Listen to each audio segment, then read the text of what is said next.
We'll start a little bit earlier because I need to present a lot of information. My name is Mikhail Tsvetkov. I am a technical director of Russian office of Intel.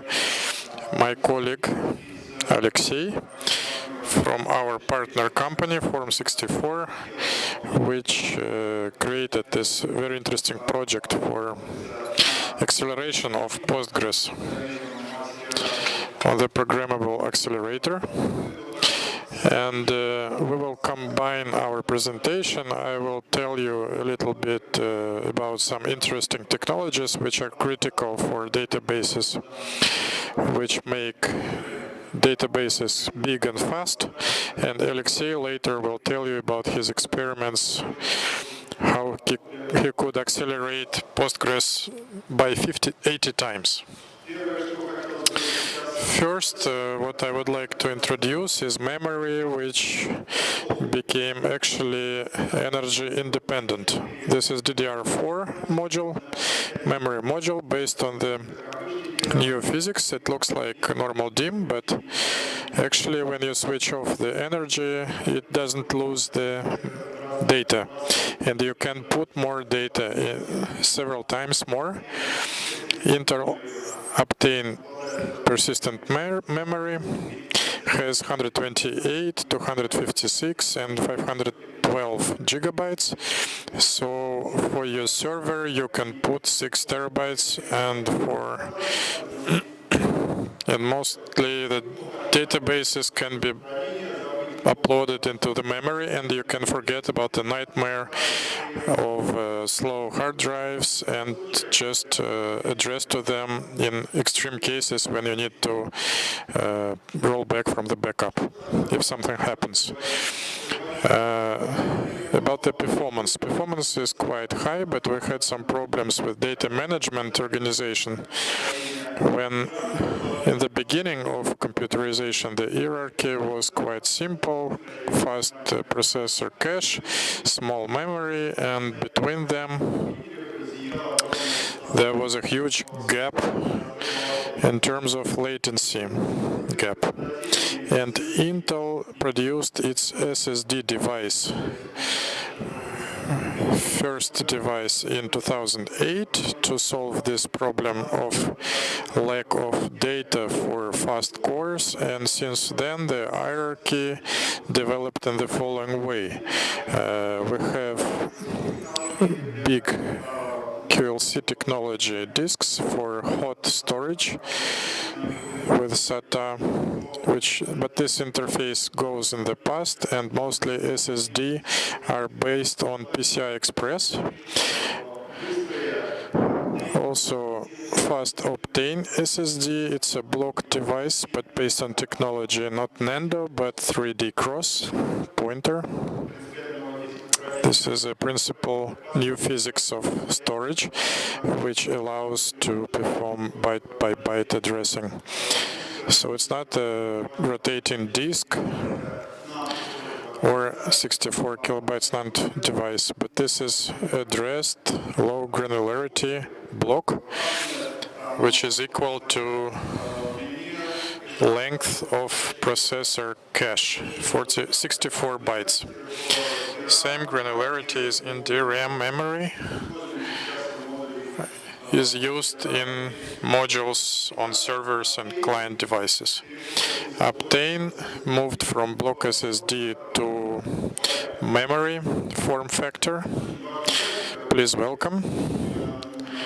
This is an interesting graph, which is important to understand to software community. If you see the big blue column, this is the gap when we switch the context within the operation system, when application goes to I/O function for read and write operation, and this is huge blue column means gap on the software level, which is due to everything goes through the core of the operation system. And when we move from block file I/O to the direct addressing from up direct through storage performance development kit, we can remove this gap and to get overall delay of memory addressing several times lower. You can see small red, yellow, green. These are all just some delays of the SSD controller and media. And when we switch to Intel DIMM on DDR4, we can see that the delay becomes minimal. Controller delay and delay of operation system are reduced, and the time of response is very fast in this case from the storage system.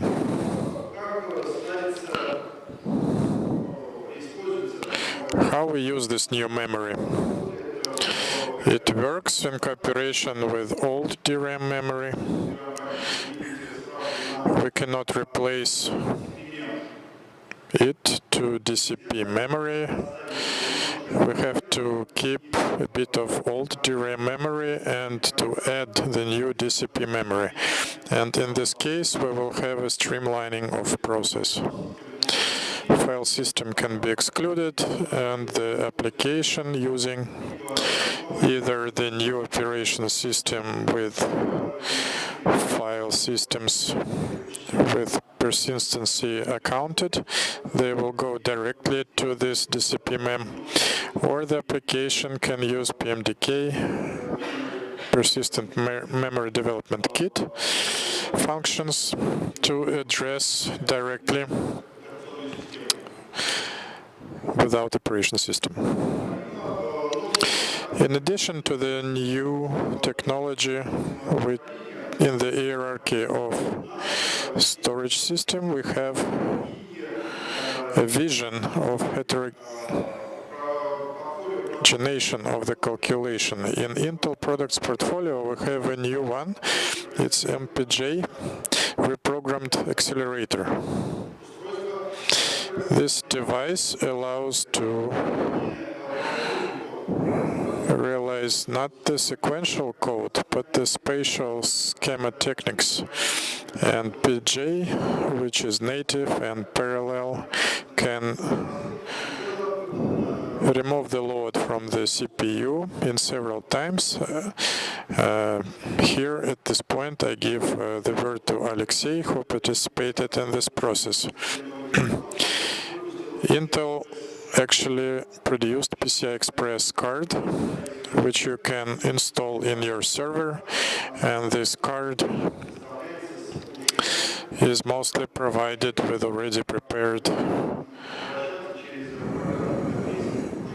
which you can use through the application interface without details of PGA, low-level configuration.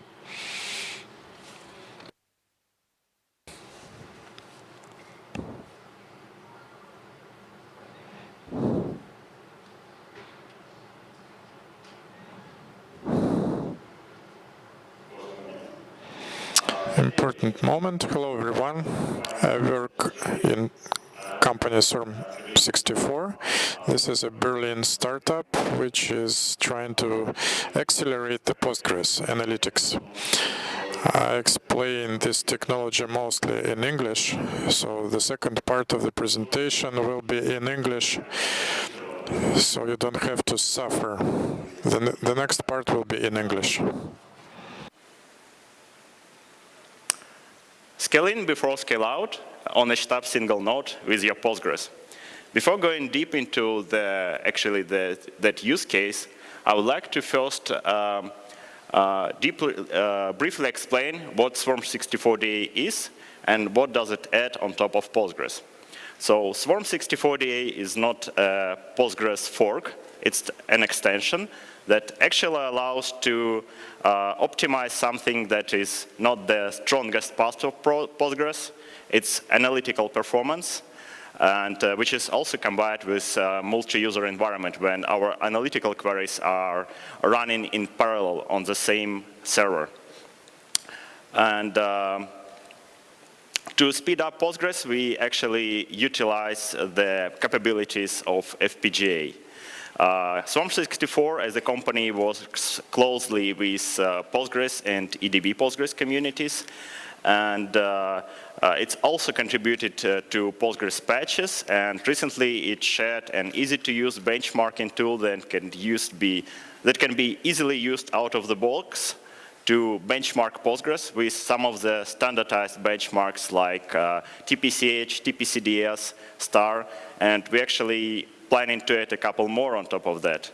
So you can actually go to that link, download it, and without any setup that you need to do usually to do benchmarking, you can just use it.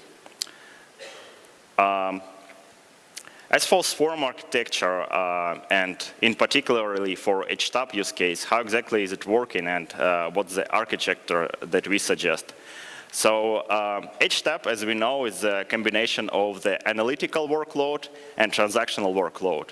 And usually those don't really work well together. Like when you have transactions and you also start running analytics that consumes resources and your queries start on transactions, the query performance for transactions start to drop. Swarm64 suggests the following architecture. So when you have transactions, you can continue using your regular Postgres tables. And you can actually improve their performance by utilizing the Intel DC persistence memory storage. Like, for example, in the demo that I'll show later, we actually used DC persistence memory storage to minimize the delay before a transaction is actually performed. And for analytical queries, you can use Swarm tables, which basically is can be considered as a foreign table from the perspective of user. So Swarm64 uses and utilizes foreign data wrapper interface, and we can be considered as a user, from the perspective of the user, we can be considered as a foreign table, and you can just run the same queries as usually on those kind of tables. The only thing that you need to change is you need to not create a usual table, but create a foreign table and provide Swarm64 server to it. How exactly is it working? So any data that is being inserted into Swarm table is stored in our proprietary hybrid row column store, which has an improved data layout. And while being inserted, all the data is stream compressed by FPGA. And we also apply on top of that what we call optimized columns. And optimized columns can be considered as a range index with up to 4 dimensions. We actually recommend not go higher than 3, because in that case you get the most speed up by the queries. So basically, all the data that is stored in our layout on disk, basically you don't really need to change the disk, you don't need to change the storage. It's in background optimized, so we kind of like reorder the data using those optimized columns. And the main magic begins when we select that data. So first of all, what happens on select, we get the parallel plan from Postgres, and on our software part of the product, we try to increase the parallelism, because, well, for analytic, what we care about is query being parallel. And we do it, for example, by adding a shuffle node, and in that case, we allow the query to continue staying parallel, for example, when you have subselect with group by aggregate. And shuffle node allows the query continue being parallel after that, unlike the native Postgres does. And what happens on select is that using the query plan from Postgres, on FPGA, a number of things are actually happen. First of all, decompression is done on FPGA. So previously data was compressed, as I mentioned, and decompression is done on FPGA. So there is no overhead on CPU layer for that. The next thing, we materialize only those columns that we need to, because as I mentioned before, the storage is hybrid row column store, and FPGA kind of like filters the necessary columns. And also the filtering on the on the where statement is completed on FPGA. So if you have select bigger than something, then basically if it wasn't filtered and minimized before using the optimized columns, then it's performed on FPGA. And in the end, the result is assembled and passed to CPU and basically to Postgres for finalization. And some of the additional filtering could be done on Postgres if it's not supported. For example, like regex pattern matching is not supported, while wildcard pattern matching like patterns are supported. And okay, so what does it bring us in terms of performance? So we continuously benchmark our solution with different standardized benchmarks. And I would like to share you the TPCH benchmark that could be and is probably familiar to you. That's a standard benchmark to analyze the analytical performance of the database. And here on the right, you can see the diagram that represents the query runtime of Swarm with Postgres and just native vanilla Postgres. So in the blue, the columns, you can see that in the blue, it's native Postgres, and the orange columns represent Swarm FPGA, Swarm together with Postgres accelerated by FPGA. As you can see, the average speedup gets to about 4.3 times across all the queries. But for some of the queries, the speed up is a lot more significant. So for example, if we take query 6, here the swarm completes in about 5 seconds, while Postgres completes in about 500 seconds. And of course, that's also dependent on what kind of storage you have, what kind of configuration you have. And for example, in the next small video that I'll show just after this slide, you will see that we get speed up on the same query with 76 times, where here on the diagram you can see 100 times speed up. So on average, you can expect on a scan-heavy query, for example, query 6, speed up for up to around 80 times. But that is also dependent on the particular query. What is also important is the storage that we use is minimized. We take a lot less storage than native Postgres. Particularly, this is achieved by the compression I previously mentioned, but also, usually for analytical database, you need to actually create and keep the indices. That also takes quite a lot of the storage. And the ingestion speed in comparison to the Postgres with indices is 25-35 times. And we scale really good when we add more parallel queries, parallel analytical queries in comparison to Postgres. So in that case, when we have at least 3 streams of the same TPCH benchmark being executed in parallel, we get 5 times speed up. And it's, though it's maybe not intuitive, it's actually is cost saving, because when you calculate the total cost of ownership, you need to also to consider how much machines you need to buy, how much support for that machines you need to have, and what is the maintenance cost. And usually that also requires building a cluster. That's also quite a headache. So actually now I'd like to show you the demo. So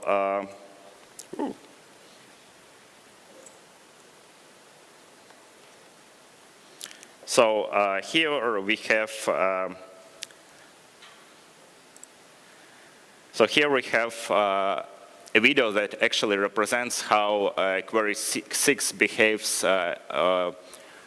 in comparison between Swarm64 and Postgres. So on the left-hand side, you can see Swarm64, and on the right-hand side, you can see Postgres. Basically, we used 2 Docker containers to virtualize and equally distribute memory and CPU, but the disk is actually shared, so you'll also see that. But in terms of CPU and memory usage, the resources are equally distributed. So now we select the query 6. And now if you look at the left-hand side, you can already see that CPU usage ramps up quite a bit, and also the disk rate quite a bit. But CPU usage on Postgres is not significantly less. And if we look at the disk usage, it also needs to continue reading disk more and more and more. And CPU usage doesn't drop. So I don't want to bother you just showing this fast-forwarding video. I'll just like to skip it a bit. So here we can see that Postgres completed in 365 queries. And we completed in 5 seconds. That's quite impressive.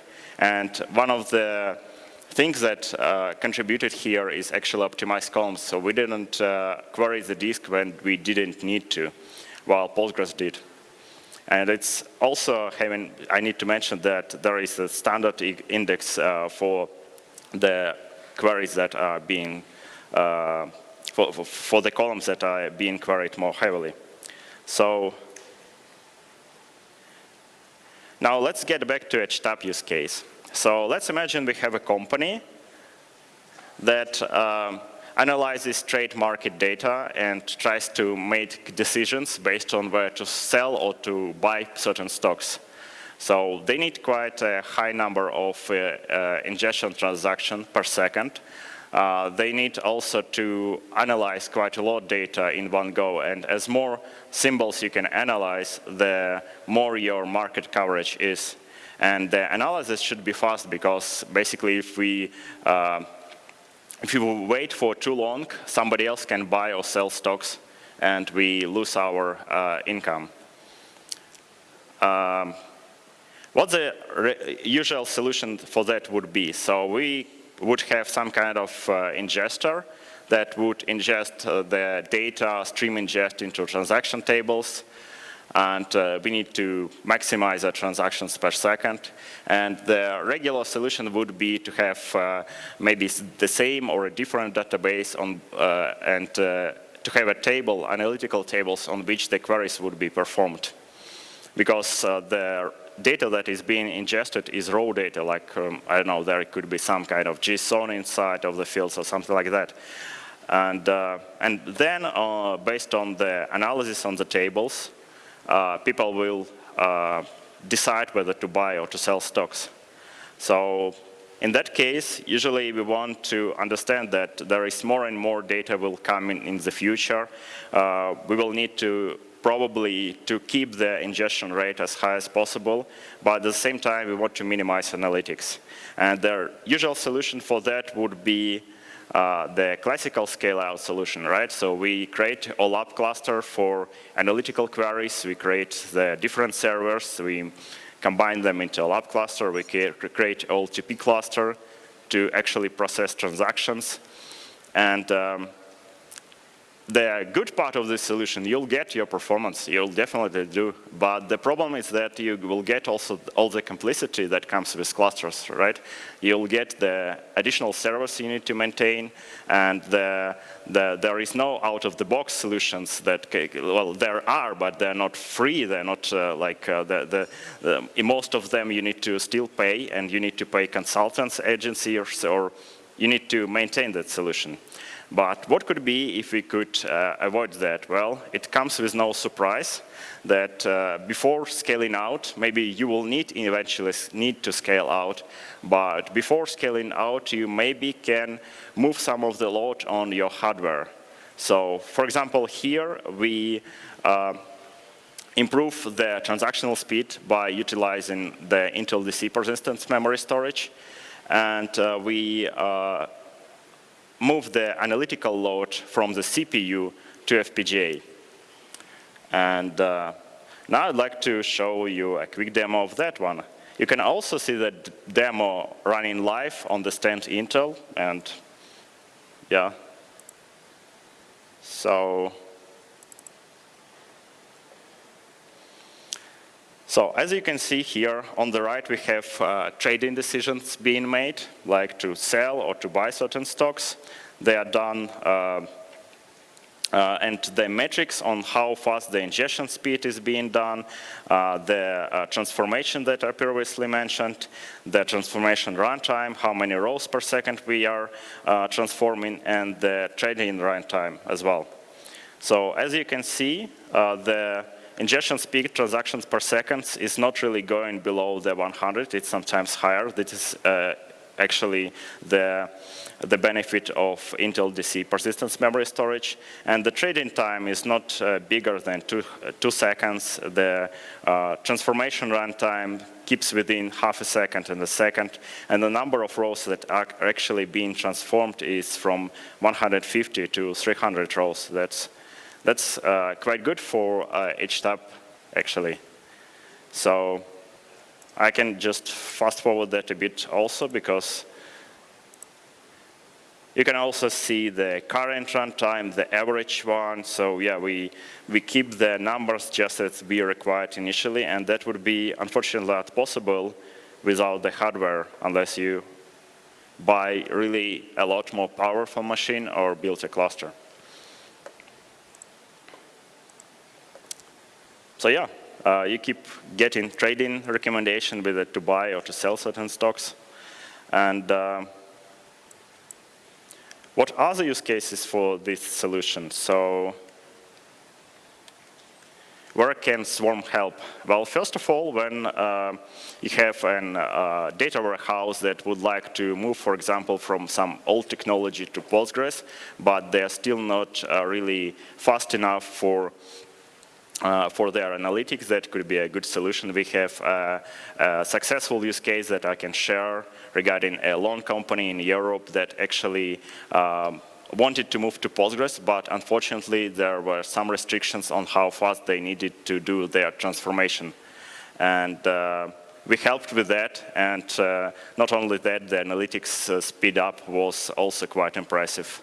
Also, when you have, for example, your Netezza server that also was based on FPGA, and Netezza, as we know, is this support of Netezza is discontinued by IBM.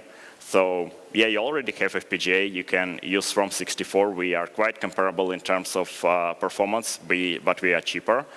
And also the sweet spot of Swarm64DA is time series DB, time series data, I mean. But in terms of performance, we are also in some benchmarks better, in some benchmarks worse than time series DB. But as Postgres is has more broad coverage than time series DB, and you don't need only to store time series there, then that could be also the solution. We have a successful and published white paper together with Toyota. And so yeah, Swarm company was founded back in 2013. It started as a university startup. We are hiring, so if you are C++ engineer or you would like to participate in testing the product, that's also possible. And if there are any questions, we would be happy to answer. It can be Russian as well. Да, я думаю, у нас есть время для парочки вопросов. Пожалуйста, поднимайте руки. Yes, I think we have time for a couple of questions. Please raise your hands. Thank you for the speech. Actually, I'm interested. You said that you got these improvements of performance because of hardware improvements and actually software improvements. But is it possible to provide a clear line how and to what extent can we have these improvements because of just FPGA Intel, new disks, and what actually your company Swarm64 can get in terms of improvements? Which optimization techniques or what you provided? I just didn't get it. Yeah, so the benchmark, for example, here is not really, it's a benchmark that we do on the same machine with Postgres, and the only thing that we have on top is FPGA card.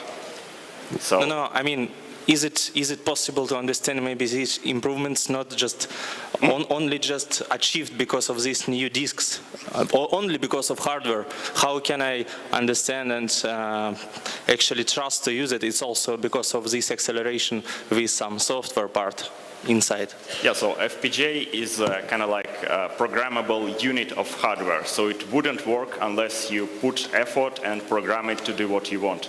So it wouldn't work if you just plug in FPGA because it's like CPU, right? You can, if you just plug into CPU, it's not doing anything unless you ask it to do. So what we do, we provide the combined solution FPGA. We program FPGA a certain way that actually allows us to remove some of the load from CPU. And as in terms of software, we tried just using our improvement on software without using the FPGA, without using decompression, without using filtering. And it didn't help much in terms of analytics for Postgres. And yeah. So your solution is working just with combination of this FPGA Intel disks, right? Well, not necessarily disk. We don't, for analytic improvements, we don't need a different kind of disk. But FPGA is a necessary part. Okay, thank you. And another question, please. Have you tested different use cases with different volumes of data? Because here it's not written, it can be different results on some millions, on some billions of data. Yeah, so we start actually providing value when you have a database bigger than 300 terabytes. Because before that, you don't really have any problems with your performance.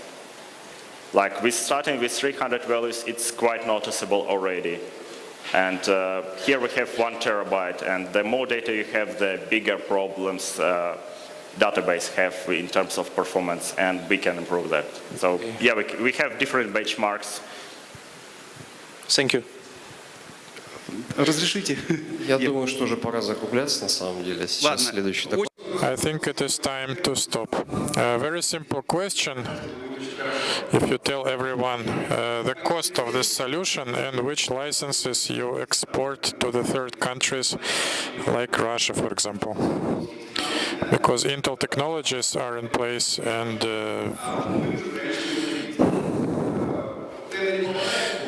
this is not the part of sanctions, if the sanctions will be implemented, and the price.